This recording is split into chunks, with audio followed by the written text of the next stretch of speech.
dans le cadre du débat public sur l'extension du port de Dunkerque, la commission particulière du débat public a souhaité auditionner un certain nombre d'experts, donc pour leur demander, sur la base de leur expérience, de leurs connaissances, de nous parler un petit peu de la situation dans laquelle eux se trouvaient. Et aujourd'hui, nous avons le plaisir d'accueillir Madame Géraldine Planck, qui est chargée de mission au Conseil de développement et des collectivités territoriales du port de Marseille, du grand port maritime de Marseille-Fos, d'ailleurs, je crois qu'il faut ajouter. Bonjour Madame. Bonjour. Donc, vous avez une longue expérience dans le port de Marseille-Fos. Le port de Marseille-Fos, d'ailleurs, n'est pas sans analogie sur un certain nombre de domaines avec le port de Dunkerque. Donc, nous allons pouvoir en parler. C'est avec un grand plaisir que je vous laisse la parole. Je vous remercie. Donc, je vais effectivement vous parler du développement du pôle conteneur et de la logistique associée au port de Marseille-Fos depuis la mise en service des terminaux XL. Et terminaux XL qui avait fait l'objet d'un débat public en 2004, qui était le deuxième débat public sur des terminaux à conteneurs après celui sur Port 2000. Donc il y a déjà quelques années.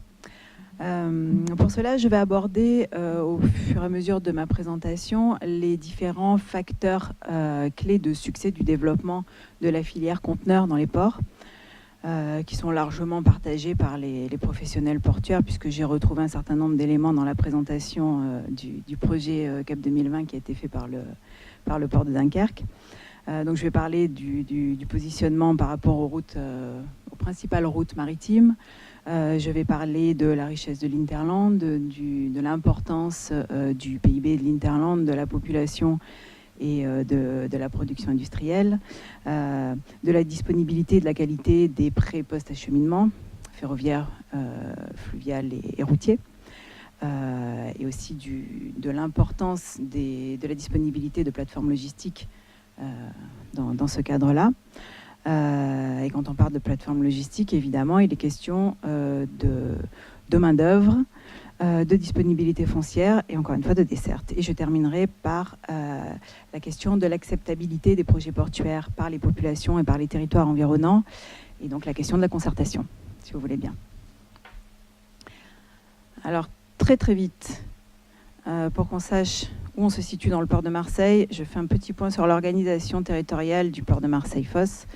Donc les bassins de Marseille, hop, je ne sais pas si... Voilà. Le port de Marseille-Fos est structuré autour de 3 ensembles de bassins. Les bassins initiaux, 11 km, 10 km de linéaire dans la ville de Marseille, 400 hectares, à une distance de 40 km par voie maritime ou 70 km par voie terrestre. Les bassins de la Vera et de Caronte, c'est le port chimique et pétrolier. Et puis le gros de la zone industrielle au portuaire de Fos, entre Fos et Port-Saint-Louis-du-Rhône. Ici, on a 10 000 hectares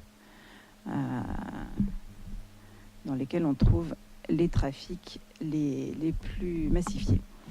Donc dans Marseille, dans les 10 km sur le littoral nord de la ville de Marseille, on a le port dans la ville avec la totalité des trafics passagers, la plus importante partie du trafic roulier, un peu de vrac solide et de vrac liquide mais résiduel, un terminal à conteneurs, et nous avons un interface entre la ville et le port très contraint par la pression foncière et par la proximité de zones d'habitat.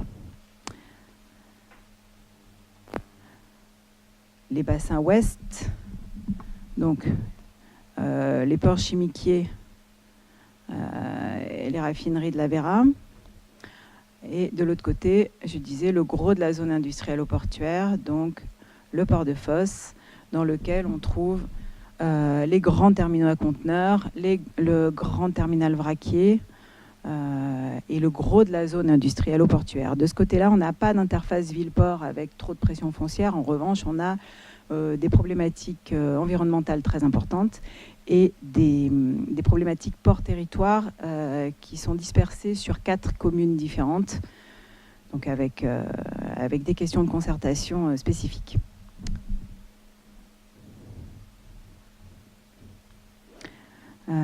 Donc pendant la suite de ma présentation, je vais me concentrer sur le pôle conteneur qu'on voit sur cette carte qui se situe le long de ce qu'on appelle la Darse 2, avec les 2 terminaux XL ici, une zone de service portuaire et la zone logistique de Fosse Distriport en contiguïté.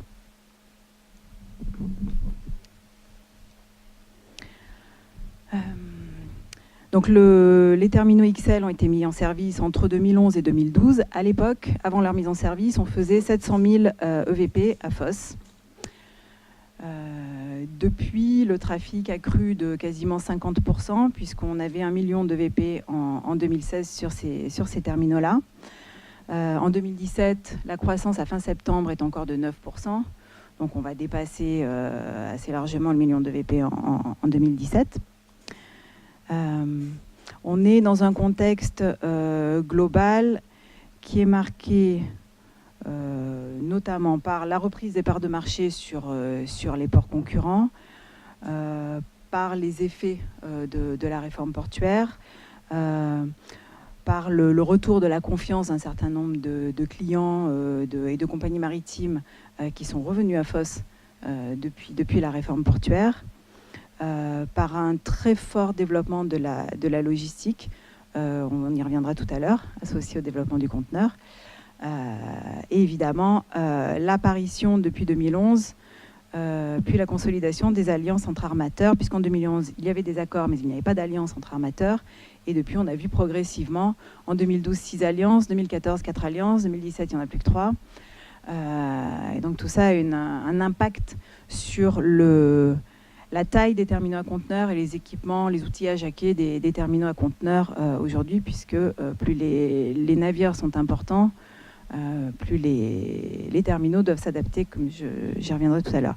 Ce qu'on voit sur les deux petits graphes que j'ai mis en bas, c'est d'une part qu'en 2016, les ports français qui ont le plus progressé en conteneurs, c'est Dunkerque, La Rochelle sur des tout petits volumes et Marseille-Fosse. Et sur le graphe d'à côté, c'est que les ports du range sud progressent assez rapidement par rapport à leurs concurrents du range nord, puisqu'on a une croissance de plus de 4% dans le range sud et de un peu plus de 1% dans le range nord. En ce qui concerne le port de Marseille, les projections de croissance du trafic de conteneurs dans un scénario tendanciel, qui est un scénario moyen à l'horizon 2030, c'est une situation 2030 où on traiterait 2,5 millions de conteneurs sur l'ensemble des bassins du port, dont plus de 2 millions simplement sur les bassins ouest, c'est-à-dire à Fosse.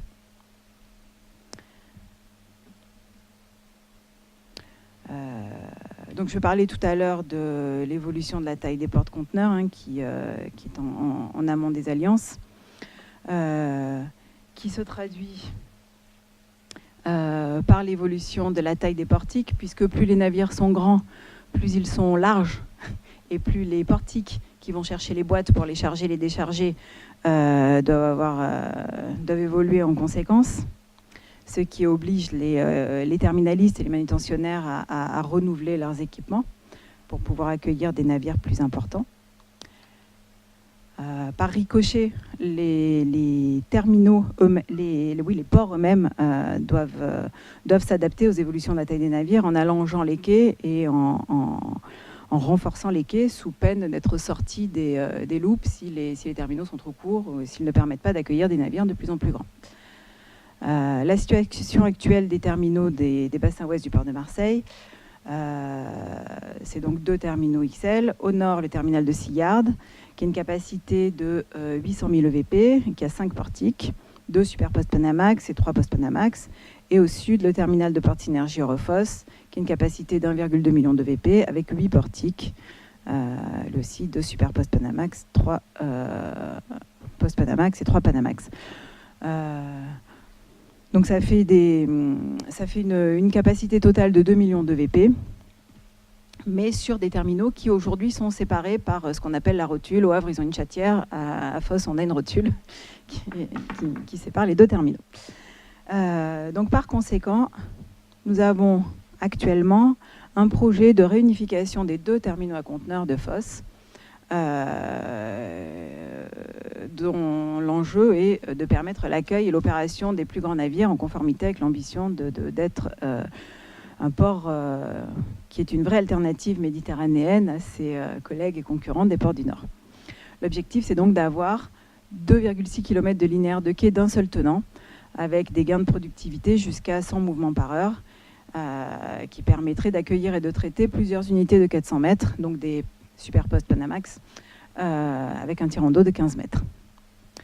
Ce sont des projets, c'est un projet à 30 millions d'euros qui, j'en reparlerai tout à l'heure, a fait l'objet de présentations dans le cadre d'une démarche qu'on a mise en place à Marseille, qui est une démarche de concertation continue, qui est une concertation volontaire de la part du port. Alors, je l'ai un peu dit tout à l'heure, l'évolution de la taille des navires, les alliances, l'adaptation des terminaux, l'adaptation des outillages avec l'évolution de la taille des portiques.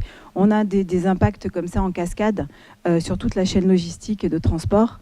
Et évidemment, au bout d'un moment, plus les escales sont grandes et plus on a besoin des modes massifiés pour évacuer des trafics importants et pour éviter la saturation à terre une fois que les conteneurs sont déchargés. Donc à Fos, on assiste à un report modal très dynamique en faveur du ferroviaire et du fluvial depuis la mise en service des terminaux XL en 2012, avec des évolutions de part modale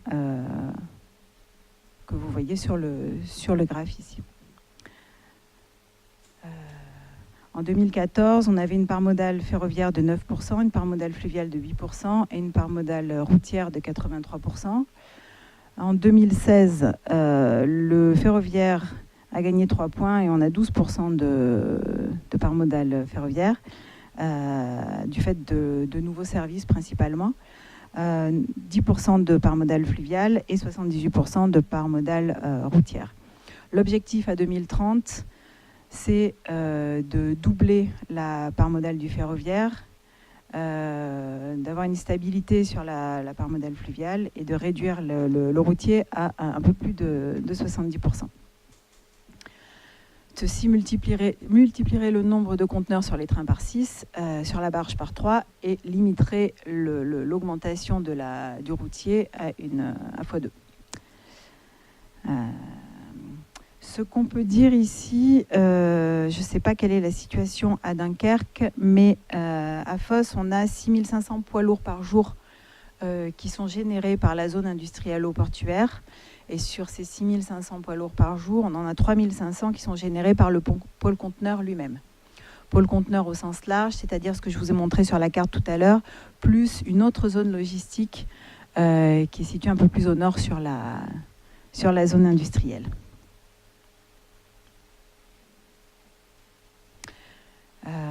Les modes massifiés permettent de limiter donc, le nombre de poids lourds sur le réseau routier local, évidemment, mais ils permettent également d'approfondir l'interland et d'aller chercher des marchés beaucoup plus loin.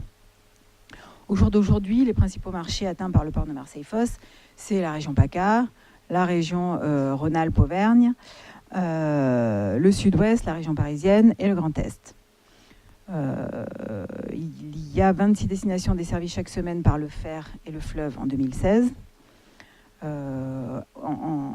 Des destinations nationales et internationales pour le fer, uniquement nationales pour le fleuve du fait de la limitation du canal à grand gabarit qui s'arrête à Pagny. Les principales destinations actuelles en fer et en fleuve en volume, c'est évidemment la région lyonnaise et le Grand Sud-Ouest. À 2030, les objectifs de développement sont évidemment nationaux et internationaux, avec notamment des objectifs en Allemagne du Sud et en Suisse notamment.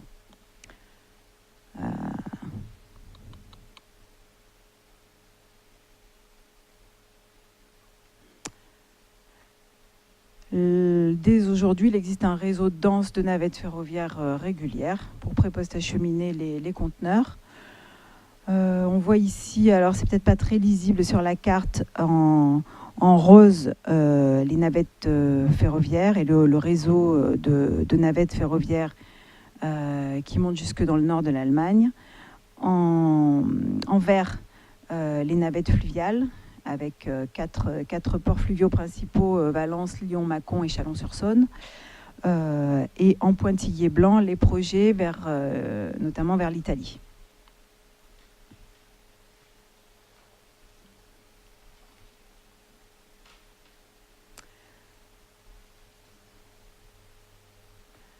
Une particularité du port de Marseille en Méditerranée, c'est qu'il est quadrimodal, donc il dispose d'une desserte fluviale. C'est le seul port méditerranéen à disposer d'une desserte fluviale. Et ça nous a amené, il y a quelques années, en 2008, à créer l'agence Medlink Ports.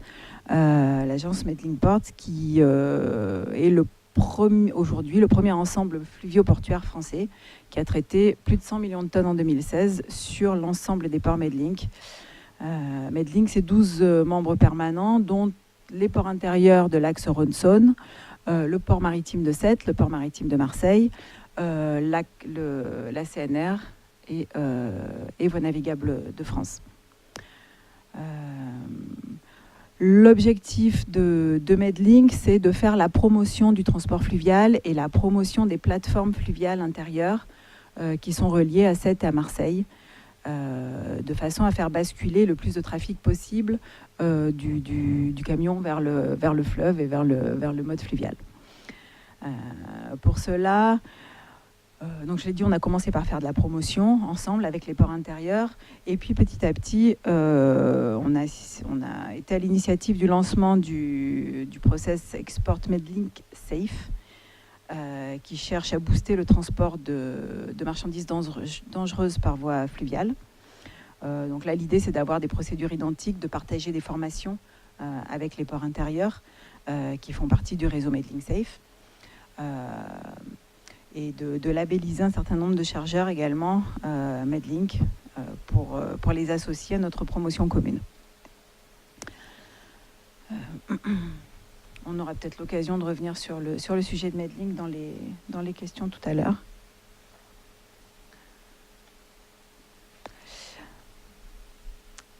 Donc en bref, on a en 2004 un débat public, en 2012 la mise en service de 2 terminaux à conteneurs, une augmentation conséquente du trafic de conteneurs au port de Marseille-Fos et notamment sur la partie bassin ouest, où sont concentrés tous les trafics est-ouest et donc tous les trafics en provenance d'Asie. Et tout cela nécessite pour le port de Marseille des adaptations et des aménagements permanents de tout le pôle conteneur. Donc ça veut dire la poursuite de l'aménagement des terminaux, comme on l'a vu tout à l'heure avec le comblement de la rotule par exemple, la construction de zones logistiques et la poursuite, l'extension des zones logistiques existantes, le développement de services portuaires avec la possibilité de stocker et de réparer les conteneurs à proximité des terminaux. Ça, c'est par exemple le projet qu'on a actuellement de doubler ce qu'on appelle la zone de service portuaire, qui est la zone sur laquelle on a le stockage, la réparation et le lavage des terminaux, qui est entre, ici, là, c'est le triangle qu'on voit là, et on a le projet de doubler juste au-dessus. C'est situé entre les terminaux à conteneurs et la zone logistique de Distriport. Des projets d'aires de stationnement de poids lourds, des projets de zones de service ou de repos pour les transporteurs, d'équipements de service à la marchandise. Donc là, il s'agit d'amélioration du point d'inspection frontalier, du point européen de contrôle, voire de ce qu'on appelle aujourd'hui le point unique de contrôle, avec les services phyto, veto, les services douaniers, etc. Et d'équipements tertiaires. Il s'agit aussi, dans ces aménagements permanents que le port est amené à réaliser autour du pôle conteneur, d'améliorer les infrastructures fluviales avec à l'étude de nouvelles voies navigables, avec la construction de postes d'attente pour les barges, d'améliorer les équipements ferroviaires, avec un projet qui nous tient particulièrement à cœur actuellement, qui est l'amélioration de la signalisation sur les voies ferrées portuaires, qui permettrait de passer de 20 circulations par jour à 60 circulations par jour sur sur la partie des voies ferrées portuaires proches des terminaux, notamment, mais également des réflexions à s'avancer sur un terminal de transport combiné fer-mer à proximité immédiate des terminaux de XL. Et aussi, évidemment, l'amélioration continue des infrastructures routières avec des actions sur les voies routières, des carrefours. Et le projet qui n'est pas conduit par le port, mais qui est conduit par l'État et l'Adréal, de la liaison du port de Fos au réseau autoroutier, parce que vous le savez, le port de Fos est le seul port de dimension européenne ou mondiale à ne pas être relié à une autoroute.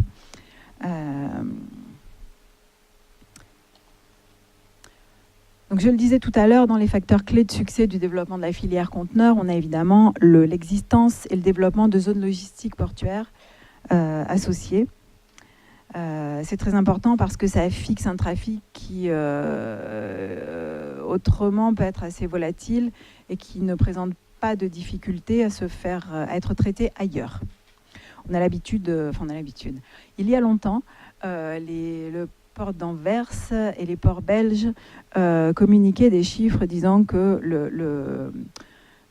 une tonne de trafic de vrac liquide générait 3 fois moins d'emplois qu'une tonne de trafic de vrac solide et 10 fois moins d'emplois qu'une tonne d'emplois et de valeur ajoutée qu'une tonne de marchandises diverses, donc de conteneurs. Alors, l'ordre d'idée a certainement évolué, mais dans la hiérarchie des trafics et de l'impact en termes de dynamique économique, ça reste vrai. Les marchandises diverses et le conteneur sont ce qui continue à générer le plus de dynamique économique.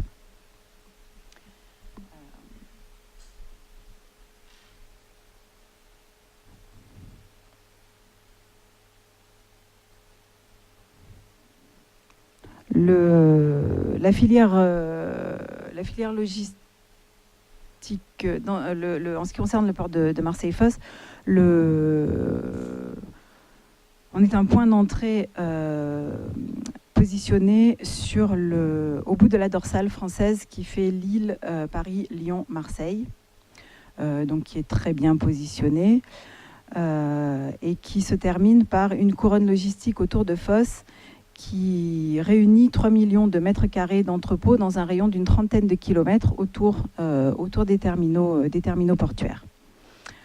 Je passe vite sur les zones logistiques de Distriport et de la Feuillane parce que je vais y revenir tout à l'heure.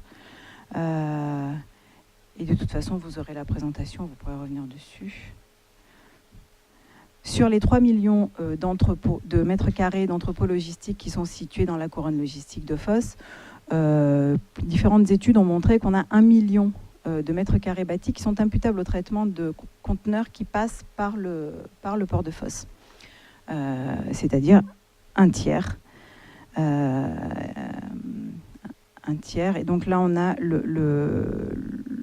la photo de cette couronne logistique avec la zone de Distriport et ses 600 000 mètres carrés sur 160 hectares, qui est celle que je vous ai montrée tout à l'heure sur les plans qui est située sur la zone industrielle au portuaire elle-même. La zone de la Feuillane, avec ses 350 000 mètres carrés sur 200 hectares, qui est elle aussi située sur le domaine portuaire. Derrière, la zone de Saint-Martin-de-Crau, avec 1 million de mètres carrés sur 300 hectares. Cette zone de Saint-Martin-de-Crau a été la zone sur laquelle se sont positionnés les entrepôts logistiques avant que les zones logistiques développées par le port à proximité immédiate des terminaux ne soient disponibles. Donc c'est un petit peu le grand frère, et c'est une zone logistique qui, dès aujourd'hui, présente un caractère urbain avec un certain nombre de services, de restaurants, de crèches d'entreprises, etc., que les logisticiens cherchent de plus en plus quand ils s'installent.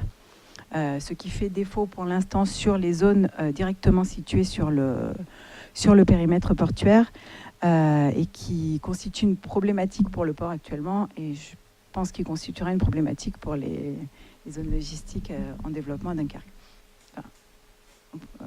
qui rentrent dans le cadre du projet CAP 2020. Un peu plus haut, on a la zone de clé sud, sur laquelle on a 720 000 m² sur 220 hectares, et puis enfin Salon avec 215 000 m².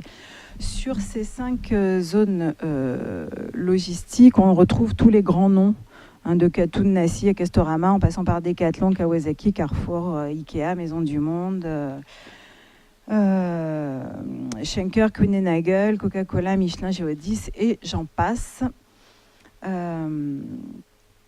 Et la dernière chose que je voulais dire sur ce slide, c'est que dans l'Hinterland du port, il existe un besoin foncier de l'ordre de 600 hectares supplémentaires par million de VP. C'est-à-dire que chaque fois que...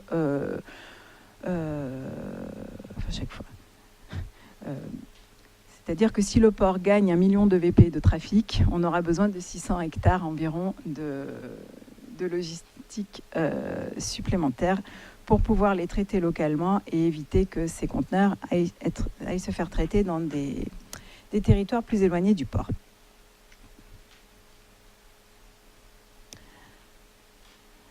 Sur la zone industrielle portuaire elle-même, on m'a demandé d'insister sur Distriport, donc je vous parle de Distriport. On a 2 zones logistiques. Distriport qui a été la première, mise en service immédiatement après les terminaux XL. On a aujourd'hui 360 000 m² en opération. Il reste des surfaces à construire. Je ne rentre pas dans les détails. Il y a 620 emplois sur le site en 2017.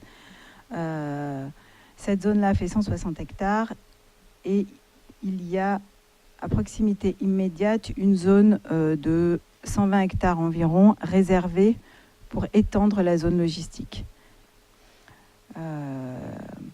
Dessous, zone de la Feuillane, capacité totale 364 000 m², bâtiment en opération 150 000 m², plus de 1100 emplois en 2017 et à terme quasiment 2000 emplois. Ce qu'il faut signaler ici, c'est que les presque 2000 emplois qui sont aujourd'hui sur ces 2 zones logistiques portuaires sont liés directement, n'existaient pas avant la mise en service des terminaux XL et sont liés directement au traitement des conteneurs qui passent sur les terminaux XL.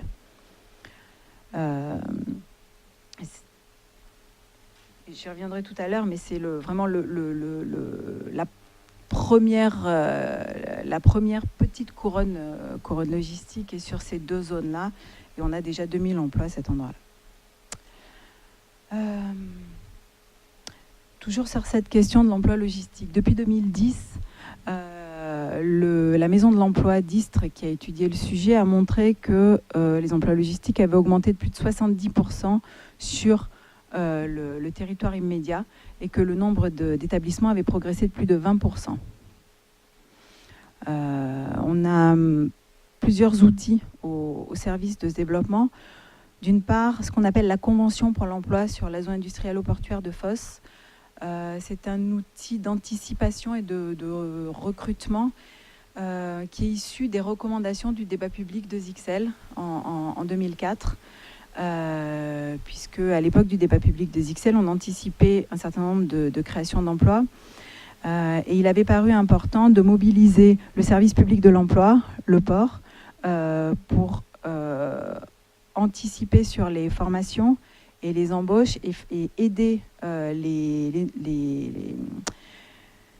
les nouvelles entreprises qui arrivaient sur les terrains portuaires à recruter du personnel local plutôt que d'aller chercher de la main-d'œuvre un peu plus loin, parce qu'on est on est sur un territoire où notamment les jeunes et les femmes constituent un réseau un réservoir de main-d'œuvre important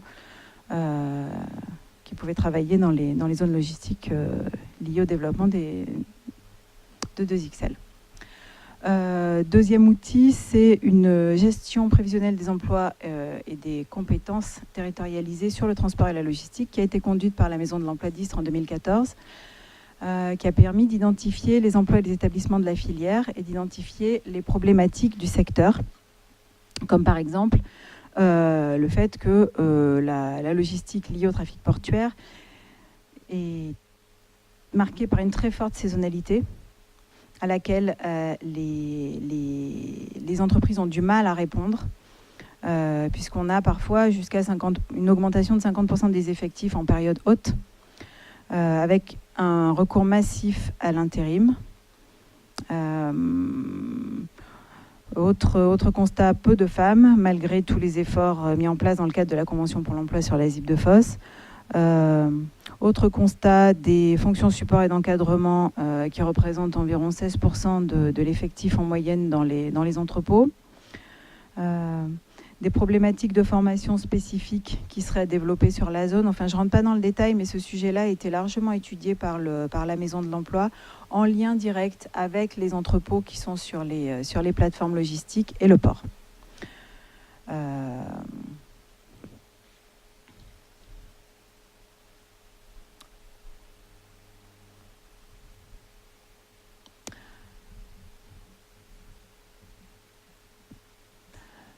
Je continue à faire mes cercles concentriques. On a dit tout à l'heure l'emploi logistique sur les plateformes directement implantées à proximité des terminaux, 2000. Le cercle suivant, c'est le nombre d'emplois dans la logistique sur la zone industrielle-portuaire dans son ensemble. Là, on arrive à 3500 dans 135 établissements. Au-delà, on continue avec les cercles concentriques, des emplois induits dans la couronne logistique locale, quasiment 10 000 emplois. Donc, si on est un petit peu le cercle. Et d'une façon générale, les études notamment menées par le CRETLOG, qui est un centre d'études sur la logistique de l'Université d'Aix-Marseille, qui est à Aix-en-Provence, a montré qu'1 million de VP générait 6 000 emplois opérationnels dans le secteur de la logistique. J'ai lu dans le rapport du port de Dunkerque qu'on était à 1 million d'emplois qui génèrent 10 000 emplois dans la logistique. 1 million de VP, 10 000 emplois. Je pense que l'écart s'explique d'une part par le territoire qui est pris en considération. Nous, on raisonne on a l'habitude de raisonner sur le territoire du département des Bouches-du-Rhône ou de la métropole d'Aix-Marseille, de Provence, d'une part. Et d'autre part, Dunkerque bénéficie de la proximité de Lille et de tout un hinterland où la logistique est certainement plus riche et plus génératrice d'emplois que ne l'est la couronne immédiate de Marseille-Fos.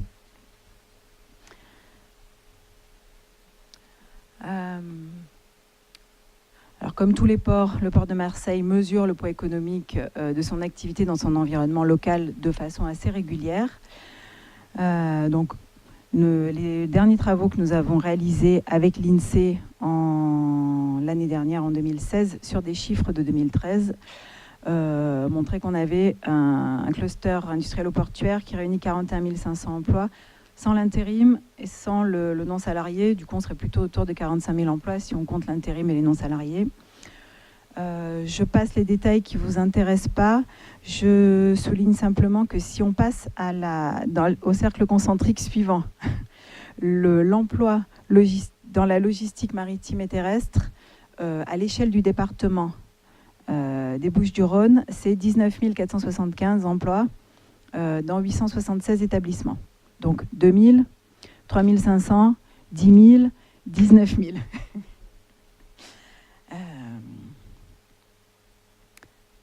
Et là, on a logistique maritime et terrestre qui englobe un certain nombre de professions des grandes familles professionnelles portuaires. Qu'est-ce que sur cette page-là, qu'est-ce qui vous intéresse? C'est le troisième commentaire. Le cluster industriel-portuaire représente 70% des emplois à Port-Saint-Louis-du-Rhône, 80% des emplois à Fos-sur-Mer, 50% à Saint-Martin-de-Crau. Là, ce qui est intéressant de noter, c'est que depuis quelques années, on voit la montée en puissance de communes comme Port-Saint-Louis-du-Rhône ou Saint-Martin-de-Crau, où se développe de la logistique, où la part de l'emploi lié au port augmente sensiblement, étude après étude, et cela venant compenser les pertes d'emplois sur les territoires traditionnellement très industriels, comme l'étaient Martigues ou Berre, par exemple. Pour pour l'instant, on a une sorte de vase communicant qui fait que globalement, ce qu'on perd dans l'industrie, on le gagne dans la logistique.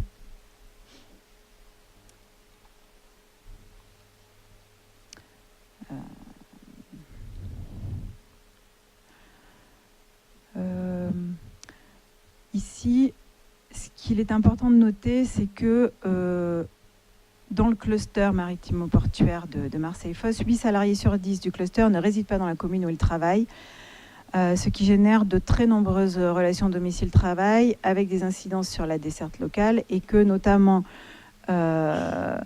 pour les zones d'emploi principales qui sont sur la zone industrielle ou portuaire, l'éloignement des communes de résidence de la main-d'œuvre est un problème de recrutement dans certains cas, notamment dans les zones logistiques où les salaires étant souvent moins élevés que dans l'industrie par exemple, les déplacements en véhicule individuel pour se rendre sur son lieu de travail coûtent parfois tellement cher que ça peut être une raison pour refuser un emploi. Voilà, je m'étends pas plus sur ce slide. Sur le suivant, ce qu'il est intéressant de noter, c'est que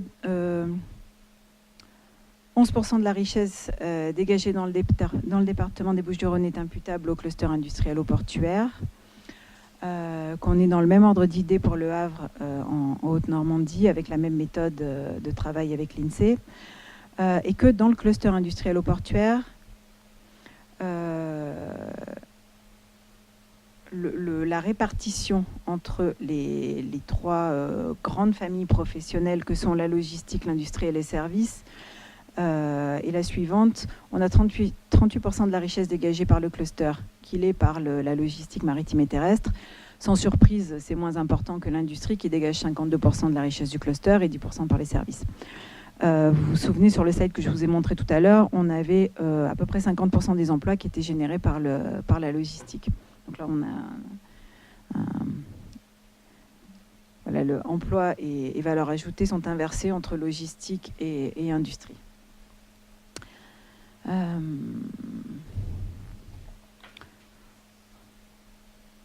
Voilà, en synthèse, donc 41 500 emplois ou 45 000 si on prend l'intérim et les non-salariés aussi, dans 1500 établissements.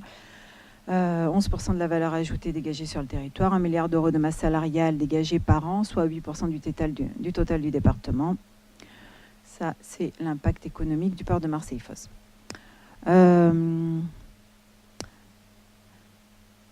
Le dernier point que je voulais aborder, c'est la dynamique territoriale liée au développement portuaire, avec la mise en place d'une démarche de concertation continue sur les bassins ouest du port. Donc, c'est-à-dire uniquement sur les bassins de la Vera, Port-Saint-Louis, Fos, et on ne parle pas de Marseille là. C'est une démarche qui aurait pu être mise en place à l'issue des débats publics sur les terminaux à conteneurs de Fos en 2004, puisque l'une des conclusions de la commission particulière du débat public qui a été mise en place à cette époque, c'était justement d'inciter fortement les acteurs locaux à faire une concertation permanente sur le territoire. Pour un grand nombre de raisons, je pense que le territoire n'était pas mûr, les différents acteurs n'étaient pas mûrs, ça ne s'est pas fait à ce moment-là. En revanche, débat public suivant, en 2010, sur les terminaux méthaniers de Fos, le sujet est revenu, la population et les différents acteurs ont largement exprimé leur souhait de voir se mettre en place une telle démarche de concertation permanente sur le territoire, ce qui a amené le port à prendre l'engagement à la séance conclusive des débats publics sur les terminaux en 2010 de mettre en place quelque chose. 2011, donc, le port a confié à son conseil de développement le soin d'imaginer un processus de concertation avec l'ensemble des acteurs du territoire des bassins ouest du port de Marseille. Donc cette démarche qu'on appelle la concertation continue, c'est un processus qui est durable, qui est permanent. Donc dans 30 ans, on fera encore, on espère, de la concertation sur ces bases-là. C'est une démarche qui est volontaire de la part du port, qui ne lui a pas été imposée, qui se situe en amont et en parallèle des procédures réglementaires, évidemment, qui est fondée sur de la présence sur les territoires, la connaissance des acteurs, sur du dialogue avec l'ensemble des acteurs, sur de la co-construction et de la coélaboration avec tous les acteurs du territoire. Il ne s'agit pas de codécision parce que le port reste maître chez lui. Il ne s'agit pas de simple communication parce que dans nos premières réunions de concertation, on a bien compris que les acteurs n'étaient pas intéressés par une simple information descendante et une simple communication sur des projets déjà tout ficelés. C'est une démarche éthique qui est pilotée par le Conseil de développement dans son rôle de conseil en tant que représentant des acteurs de la communauté portuaire locale. Avec qui on travaille avec tous les acteurs de la gouvernance A5, donc les associations de protection de l'environnement, de riverains, de professionnels, avec les élus des collectivités locales, avec les services de l'État, avec les syndicats représentatifs des salariés et avec la communauté portuaire et le monde économique local, dont le port évidemment. Comment on fait On a petit à petit, on a appris en marchant. Hein. On n'a pas tout fait d'un coup. En 2011, on n'a pas trouvé toutes les recettes d'un coup. On a tâtonné, on a avancé, reculé. On s'est fait taper sur les doigts. On a hésité. On a surtout beaucoup échangé avec les acteurs du territoire et beaucoup réfléchi ensemble à ce qu'il convenait de faire. Donc, on a un comité de pilotage qui se réunit tous les 2 mois, qui est composé principalement d'acteurs du territoire. Au quotidien, il s'agit d'animer un réseau d'acteurs d'environ 350 personnes avec des mini-conférences qui sont organisées par le Conseil de développement à l'attention des acteurs, vient qui veut. En général, ce ne sont pas des réunions publiques ouvertes à la population avec une information faite dans les journaux et à la radio, mais tous les acteurs peuvent se faire accompagner de qui le souhaitent. On a aussi des ateliers de co-construction et ce qu'on appelle des chantiers gagnant-gagnant. Par exemple, la mise en place d'un truc qu'on appelle Zipcom, qui est un numéro vert où tous les usagers ou les professionnels qui travaillent sur la zone industrielle ou portuaire peuvent appeler s'ils voient une torchère qui brûle depuis longtemps, que ça leur pose une question, s'il y a une odeur, s'il y a des embouteillages. Enfin, s'ils ont une question à poser, ils peuvent composer ce numéro vert. C'est un des résultats d'un chantier de la concertation. On a aussi maillé tout le territoire de la zone industrielle au portuaire avec des pistes cyclables, mis en place des visites qui associaient l'aspect industriel et environnemental de la zone industrielle au portuaire. On réfléchit à la structuration d'un port center avec l'AIVP, l'Association internationale Villes et Ports, etc.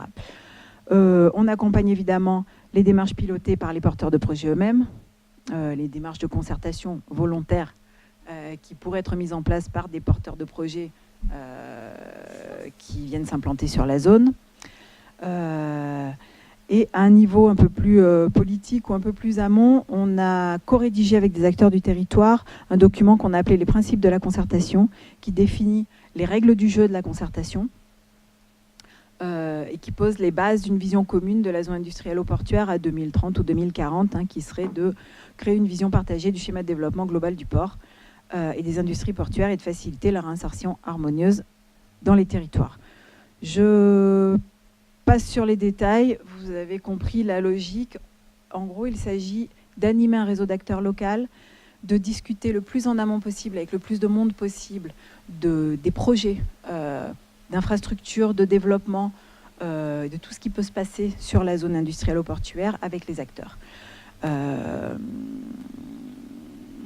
Donc, il s'agit de maintenir en permanence une fenêtre ouverte sur le territoire pour créer des conditions d'acceptabilité du développement portuaire et réduire les risques de blocage et d'absence de développement. Voilà, je sais que j'étais beaucoup trop longue, je suis désolée, je vous remercie. Ce n'est pas grave, c'était votre dernière phrase pour gagner du temps. Donc, de toute façon, il y a un certain nombre de questions auxquelles vous avez déjà très probablement répondu, donc on va quand même vous en poser quelques-unes. Je commence avec finalement la définition de votre hinterland. Lorsque vous avez évoqué l'axe, la dorsale remontant jusqu'à Lille, on peut se demander quels sont vos concurrents en quelque sorte. Est-ce que c'est Gênes, Barcelone? D'ailleurs, dans la répartition modale, vous n'avez pas abordé le transbordement, donc il est possible qu'il y ait des dessertes de ces ports-là, mais est-ce que finalement, votre concurrent, ce ne sont pas d'autres ports peut-être plus septentrionaux? Alors c'est une question qu'on nous pose souvent. C'est une très bonne question, puisque a priori, on imagine souvent que les ports méditerranéens sont concurrents entre eux. En réalité, notre principal concurrent est un port belge, c'est le port d'Anvers. Nous avons partie liée avec nos voisins méditerranéens en ce qui concerne l'amélioration de nos dessertes terrestres, et notamment en ce qui concerne l'amélioration de la desserte ferroviaire. Nous avons partie liée avec nos voisins méditerranéens et nous faisons du lobbying d'ailleurs avec eux à travers une association qui s'appelle Intermed Gateways. On va porter la bonne parole des ports méditerranéens ensemble à Bruxelles assez régulièrement. Je disais tout à l'heure qu'on avait gagné des parts de marché sur nos ports concurrents. Et donc on a gagné des parts de marché sur le port d'Anvers notamment. On a récupéré des conteneurs qui passaient par Anvers. On y reviendra peut-être tout à l'heure, mais je fais une parenthèse, j'en profite. C'est récupérer des parts de marché sur Anvers. C'est intéressant évidemment parce que ça fait de la dynamique portuaire et de la dynamique économique locale, mais c'est aussi intéressant en termes de répartition modale et en termes d'impact sur l'environnement, puisque des conteneurs qui arrivent d'Asie pour aller jusqu'au port d'Anvers passent en Méditerranée en face du port de Marseille-Fos, remontent jusqu'au port d'Anvers, c'est-à-dire passent 4 ou 5 jours en mer de plus que ce qui aurait été nécessaire si c'était arrêté en Méditerranée, et ensuite redescendent dans notre hinterland proche. Je cite Lyon, parce que c'est le plus évident, mais parfois ça va même beaucoup plus près de Marseille, en camion, la plupart du temps. Donc en termes d'impact sur l'environnement, une desserte plus rapide par les ports du Sud, pour les hinterlands des ports du Sud, est quand même beaucoup plus intéressante. Ensuite, je rebondis sur la question du transbordement. On fait très peu de transbordement à Marseille-Fos. On a 1% de transbordement à Fos. C'est pas un domaine sur lequel on est positionné. Contrairement à d'autres ports méditerranéens, Valence par exemple, qui est très bien positionné sur le transbordement. Nous, c'est pas un créneau que nous avons privilégié, et que les acteurs qui font escale au port de Marseille-Fos ont privilégié jusqu'à présent. Il y a un autre point commun, donc si la concurrence avec Anvers est déjà un point commun entre Dunkerque et Marseille, il y a un autre point commun peut-être plus ponctuel, c'est la présence d'ArcelorMittal à Marseille. Là, lors du débat public, on entend assez souvent certains parler d'opposition entre conteneurs et activités industrielles-portuaires. Est-ce que dans le développement de la filière conteneurs et dans l'installation de plateformes logistiques, vous avez rencontré de la part de la population marseillaise ou de certaines catégories de la population le même genre de remarques, les conteneurs risquent de tuer l'activité industrielle classique? Pas du tout. Non, c'est un argument qu'on n'a pas entendu à Marseille, ni à Fos. Alors, c'est peut-être lié à la configuration des terminaux et à l'organisation de la zone industrielle portuaire elle-même, puisqu'on a vu tout à l'heure que les terminaux à conteneurs à Fos étaient dans ce qu'on appelle la Darse 2. Le terminal privé d'ArcelorMittal est dans une autre Darse, chez nous. Le terminal minéralier public est aussi dans une autre Darse. D'une part, ça c'est une première réponse. Une deuxième réponse, c'est que je pense que le port de Marseille a été un port spécialisé dans les vracs liquides pendant très longtemps. On a perdu 20 millions de tonnes de trafic de brut en 4 ans il y a quelques années, ce qui nous a fait très mal. Le port de Marseille anticipe depuis assez longtemps la réduction des importations de brut et la fermeture d'un certain nombre de raffineries, avec un objectif de diversification des trafics. Donc, sortir d'une hyper spécialisation dans les vracs liquides et les hydrocarbures pour se repositionner dans une autre hyper spécialisation qui serait le conteneur n'a pas été le choix fait par le port de Marseille. Au contraire, toutes les filières des marchandises diverses, le roulier et les conteneurs, la réparation navale, puisque c'est d'actualité aujourd'hui, avec la première escale dans la Forme 10 à Marseille, les vracs solides et évidemment la transition énergétique sont autant de filières que nous souhaitons continuer à développer au port de Marseille. Il n'y a pas de concurrence entre les filières. Autre point commun que vous avez évoqué d'ailleurs, c'est la disparition des raffineries. Il y a également quelque chose sur lequel vous avez donc précédé Dunkerque et sur lequel vous avez abouti à quelque chose de plus. Je vais y revenir. Medlink, vous avez cité Medlink. Finalement, Dunkerque a créé avec Calais-Boulogne et d'autres partenaires Norlink. Donc c'est un peu la même démarche à quelques années près. Si ce n'est que en ce qui vous concerne, il y a eu récemment la création d'un conseil de coordination interportuaire et logistique donc concernant le secteur du port de Marseille. Donc là, par analogie avec ce qui existait dans le Code des transports pour l'axe Seine et pour l'Atlantique. Mais finalement, alors c'est peut-être trop récent puisque le décret date d'il y a quelques mois à peine, mais est-ce que cette concrétisation d'une structure, d'une agence que vous avez faite, qui est une agence, je pense, d'action, est-ce que cette concrétisation dans les textes en termes de coordination interportuaire va vous apporter quelque chose? Comment vous l'envisagez? Et puis, est-ce que c'est une piste aussi, dans ce cas-là, pour Dunkerque, de créer avec d'autres ports un conseil de coordination interportuaire, puisqu'il n'en existe pas? Qu'est-ce que ça apporte, en fait, par rapport à Medlink? À ma connaissance, le conseil de coordination n'est pas encore en fonctionnement.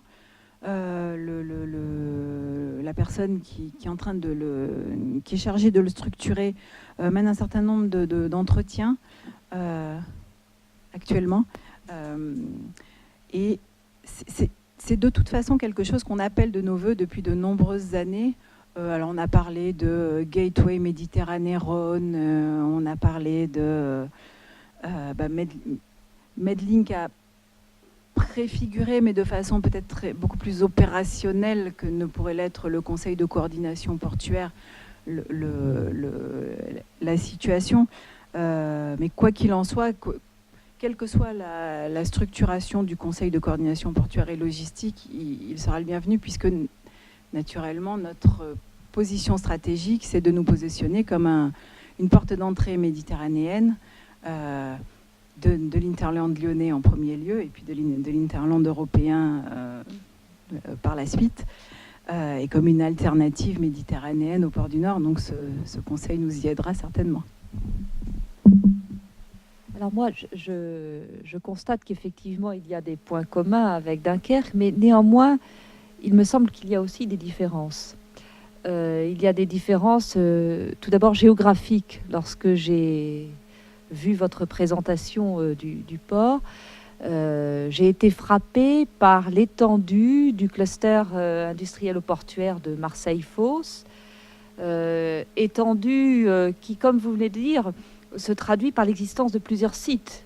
Hein, il y a des sites, trois sites principaux dans lesquels se répartissent l'activité, ce qui, me semble-t-il, se différencie du port de Dunkerque, qui, tout en étant très vaste, la surface portuaire est très vaste, et pour autant, elle présente une unité quand même, une unité géographique.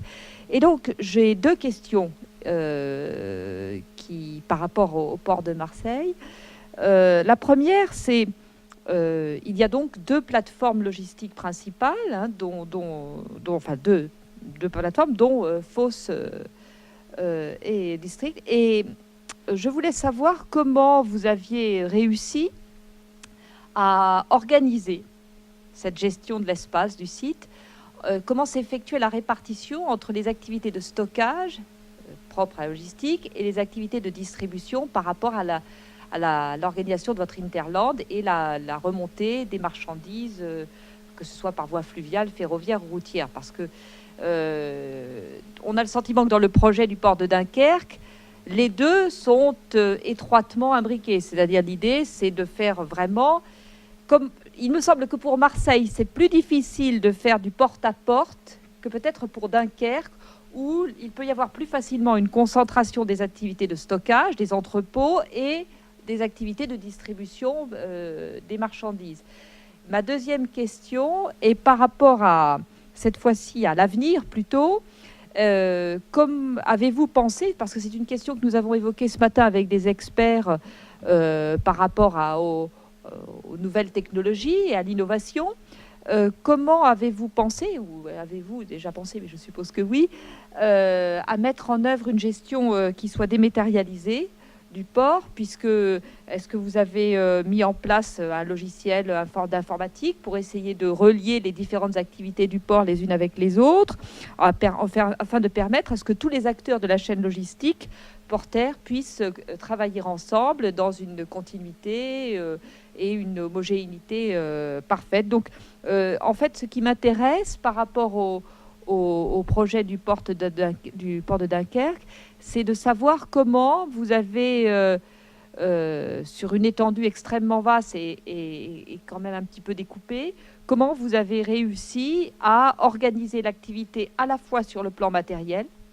d'organisation purement concrète d'activités de stockage et de distribution, et comment ensuite vous avez réfléchi ou mis en place une organisation qui est peut-être celle de l'avenir, je ne sais pas, mais en tout cas c'est celle que certains proposent, dématérialisée des activités portuaires.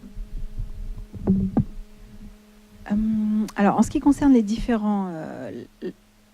la localisation, si j'ai bien compris, des différents types d'activités logistiques, donc stockage versus distribution, j'ai envie de dire que les professionnels et les prospects, en venant nous voir, nous ont appris finalement que les activités de distribution, je ne sais pas comment vous le dire. On a sur les deux zones logistiques de Distriport et de La Feuillane des activités qui sont à la fois des activités de centralisation de conteneurs qui vont être évacués par voie maritime. C'est le cas d'SDV de Danone, avec l'eau minérale par exemple. Donc là, on centralise tous les conteneurs, toutes les bouteilles d'eau et tous les conteneurs qui sont exportés par la suite. De la même façon que des activités de réception de marchandises qui arrivent de différents ports overseas, qui sont réorganisées, regroupées et réexpédiées dans l'Interland. Et ça, je pense à Ikea, par exemple, qui va alimenter une grande partie de ses magasins d'Europe du Sud depuis son entrepôt de FOSS. Du coup, on n'a pas eu, nous, de schéma directeur ou de plan d'aménagement dans lequel on positionnait a priori les activités de logistique plutôt de stockage à Distriport et les activités de logistique qui relèveraient plutôt de la distribution à La Feuillane ou inversement. Les infrastructures s'y prêtaient. C'est-à-dire qu'à chaque fois, dans les deux sites, vous avez des infrastructures routières, ferroviaires qui vous permettent de faire évacuer les marchandises. Alors, c'est-à-dire que, oui, les terrains ont été viabilisés. Voilà. Des parcelles ont été achetées la plupart du temps par des professionnels de l'immobilier logistique qui ensuite ont revendu ou reloué les surfaces nécessaires à leurs propres clients. Donc vraiment, vous avez fait du porte-à-porte, c'est-à-dire vous avez fait en sorte que dès que les containers arrivent et sont entreposés, les marchandises puissent repartir directement, qu'il n'y ait pas de temps mort entre... Voilà, d'accord. Malgré ce... C'est valable pour chacun des deux sites, en fait. C'est valable pour chacun des sites. Et les deux sites sont embranchés fer. Voilà. Voilà pour... D'ailleurs, j'ai été frappée par le pourcentage du ferroviaire n'est pas extrêmement important, même s'il a progressé. Non, le pourcentage du ferroviaire n'est pas extrêmement important.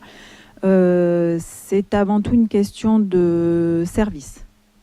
Les infrastructures supporteraient davantage de trafic ferroviaire aujourd'hui, surtout dans les bassins ouest, même si on cherche à les développer. Mais le nombre de services a été largement augmenté ces dernières années. Il va continuer à l'être. Et par rapport à l'informatisation du port, est-ce que vous avez déjà mis en place quelque chose? C'est un sujet sur lequel nous avons longuement discuté ce matin. Alors, est-ce que vous, par votre question, vous entendez un système informatique de place qui permette à l'ensemble des acteurs d'échanger des informations, c'est-à-dire les agents, les armateurs, les douanes, le port, etc. Parce que ça, évidemment, oui, on a un système qui s'appelle AP+, qui avait été mis en place par MGI à Marseille, qui vient d'évoluer vers un nouveau système qui s'appelle aujourd'hui CI5, qui a été à l'origine développé en partenariat entre MGI à Marseille et la Sogette au Havre. C'était grosso modo le même système. Et depuis l'année dernière, chacun des deux ports a développé son propre système. Chez nous, c'est CI5. Mais donc, je parlais de la gestion dématérialisée, c'est-à-dire effectivement tout ce qui permet de coordonner l'activité des différents protagonistes, différentes personnes, des différents acteurs, si vous préférez, pour l'insérer dans une chaîne. Vous voyez, une chaîne virtueuse qui correspond de l'arrivée du bateau, vous voyez, de façon à ce que ce soit une chaîne d'activité qui se mette en place avec une précision parfaite, en quelque sorte, qui est permis par l'informatique. Il y a cela, effectivement, donc ça c'est là. Et il y a d'autre part un autre aspect là que je n'évoquais pas à cet instant, mais qui rejoint une préoccupation que nous avons eue ce matin, de savoir si, en complément de la mise en place de cette chaîne informatisée, il faut aller au-delà et mettre en place une automatisation des techniques de portuaires, puisque ce matin nous avons évoqué longuement la tendance qui pourrait se dessiner à l'avenir d'une automatisation de certains process, notamment de la manutention. Savoir si, dans une démarche qui peut être celle du port de Dunkerque, d'augmenter le nombre de containers, eh bien, pour augmenter la productivité et diminuer le coût de traitement de chaque container, eh bien, il ne serait pas opportun de se lancer dans cette démarche d'automatisation. Et je voulais savoir si le port de Marseille avait réfléchi aussi à cette idée qui, bon, peut-être, je sais qu'il y a des ports dans lesquels nous avons évoqué ce matin, les ports de Hambourg, de Rotterdam et de Düsseldorf, les ports expérimentaux de Dublin, je crois, d'Ostende, qui, Marseille, me semble-t-il, n'a pas été évoqué. Non. Mais je voulais savoir si c'était aussi des choses d'innovation qui sont à l'étude.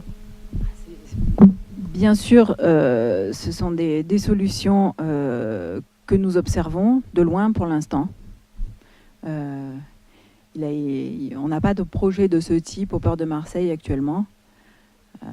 Mais on suit ce qui se passe dans les ports asiatiques et dans les autres ports européens, oui. Pour quelles raisons est-ce que ça ne vous... est-ce que c'est le coût financier de l'investissement qui, pour l'instant, ne vous paraît pas trop important, ou l'investissement vous paraît pas rentable, ou est-ce que c'est une... Parce que ce matin, quand on a entendu les experts, c'était véritablement l'avenir de l'activité portuaire. Enfin, en tout cas, une transformation radicale des méthodes de travail. Donc, et qui commençait véritablement à cas à exister au quotidien. Donc est-ce que c'est un peu surprenant qu'un port comme celui de Marseille ne se soit pas mis dans cette démarche expérimentale?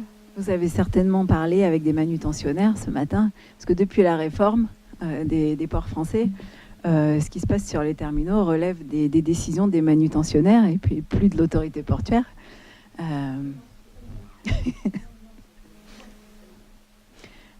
Donc si ce type d'évolution devait voir le jour à Marseille comme ailleurs, ce serait une décision des manutentionnaires.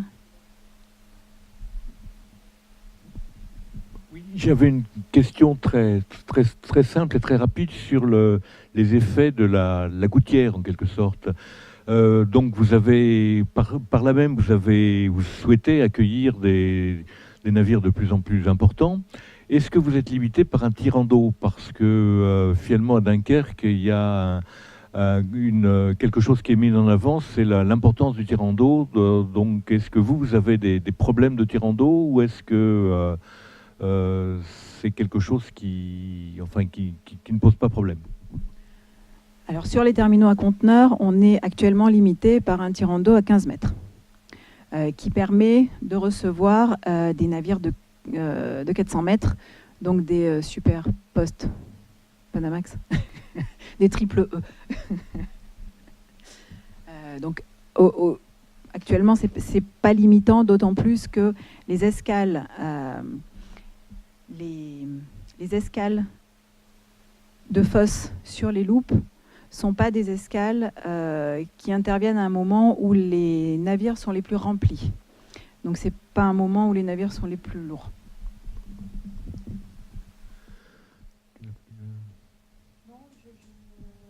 Par rapport, oui,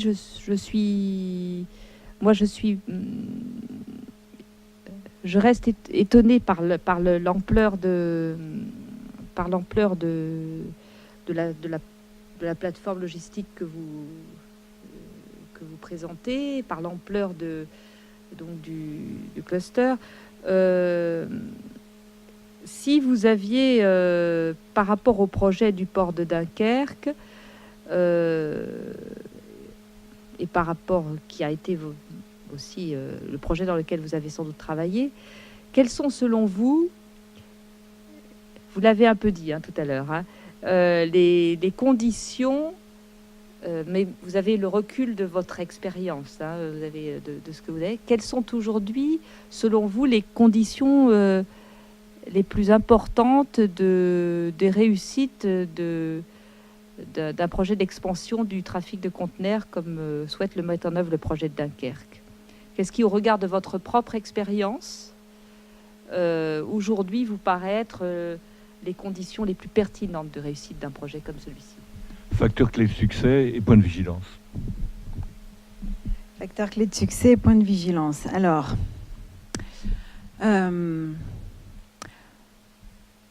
bon, vu mon rôle au port de Marseille, je dirais avant tout s'assurer de l'acceptabilité du projet localement. Parce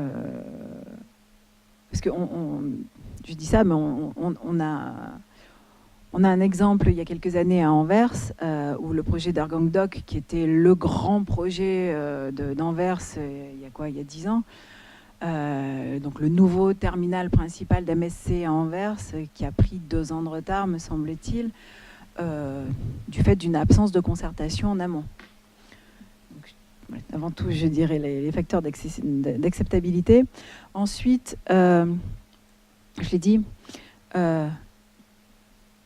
les dessertes terrestres, les dessertes massifiées, la possibilité de développer des zones logistiques à proximité si vous ne voulez pas vous retrouver, comme tous les ports du monde, à regarder passer les conteneurs. Puisqu'à ce moment-là,